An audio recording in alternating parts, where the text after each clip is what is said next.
রমদানের পর অন্যতম শ্রেষ্ঠ এবং মর্যাদাপূর্ণ সিয়াম হলো আশুরার সিয়াম। আশুরা বলা হয় মুহররমের 10 তারিখকে। প্রিয় নবী সাল্লাল্লাহু আলাইহি ওয়াসাল্লাম রমদানের সিয়াম ফরজ হওয়ার অনেক আগে থেকে, তিনি যখন মক্কায় অবস্থান করতেন তখন থেকেই আশুরা অর্থাৎ মুহররমের 10 তারিখের সিয়াম পালন করতেন। মদিনা হিজরতের পর তিনি দেখতে পেলেন মদিনায় অবস্থানরত ইহুদিরা এই দিনে সিয়াম পালন করে থাকে। আল্লাহ নবী মুসা আলাইহিস সালামের প্রতি আল্লাহ তাআলার বিশেষ রহমত এই দিনে নাজিল হয়েছিল, তাকে আল্লাহ তাআলা ফেরাউনের বিরুদ্ধে বিজয় দিয়েছিলেন।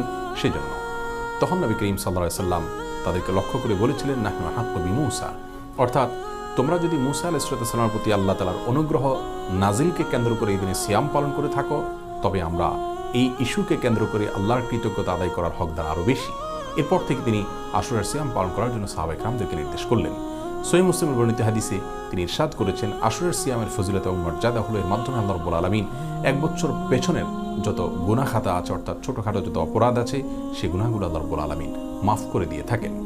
বিভিন্ন হাদিসে বর্ণিত হয়েছে প্রিয় নবী সাল্লাল্লাহু আলাইহি সাল্লাম রমাদানের পর অন্য কোনো সিয়াম রাখার ব্যাপারে এত বেশি গুরুত্ব আরোপ করতেন না, এত বেশি সচেষ্ট ছিলেন না, যত বেশি সচেষ্ট থাকতেন তিনি আশুরার সিয়াম পালন করার ব্যাপারে। সাহাবায়ে কেরাম রিদওয়ানুল্লাহি তাআলা আলাইহিম আজমাইন তারা তাদের সন্তানদেরকে আশুরার সিয়াম পালনে উদ্বুদ্ধ করতেন এবং খেলনা ইত্যাদি তাদেরকে ভুলিয়ে রাখতেন, যাতে তাদের জন্য সিয়াম পালন করা সহজ হয়। এজন্য প্রত্যেক ইমানদারের উচিত আশুরার সিয়াম অবশ্যই পালন করা। আশুরার সিয়াম প্রসঙ্গে নবী আলাইহিস সালামের সুন্নাহ হলো 2টি সিয়াম পালন করা, কারণ ইহুদিরা শুধুমাত্র আশুরার দিনে সিয়াম পালন করে।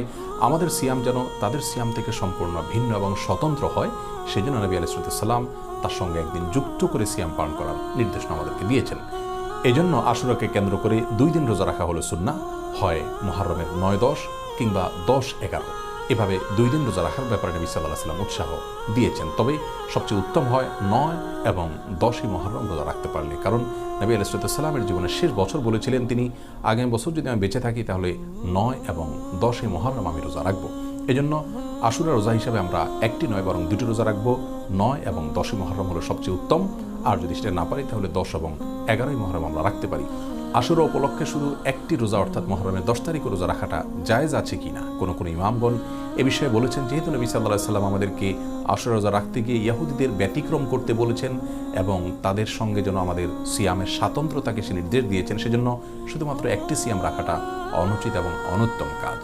যদিও অন্যান্য ইমামগণ বলেছেন যে কেউ 2টি না রাখতে পারলে কমপক্ষে 1টি রাখলেও আশুরার সিয়ামের ফজিলত তার অর্জিত হবে। তবে এ বিষয়ে কারোর কোনো দ্বিমত নেই, আশুরার সিয়াম 1টি নয় বরং 2টি রাখাই হলো সুন্নাহ এবং উত্তম।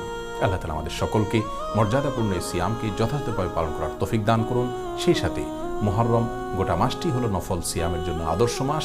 নবী আলাইহিস সালাম এই মাসে সিয়াম রাখার ব্যাপারে, নফল রোজা রাখার ব্যাপারে আমাদেরকে উৎসাহ দিয়েছেন, সেই ব্যাপারে আমরা সচেষ্ট থাকবো। আল্লাহ তাআলা আমাদের সকলকে তৌফিক দান করুন। আসসালামু আলাইকুম ওয়া রাহমাতুল্লাহি ওয়া বারাকাতুহু।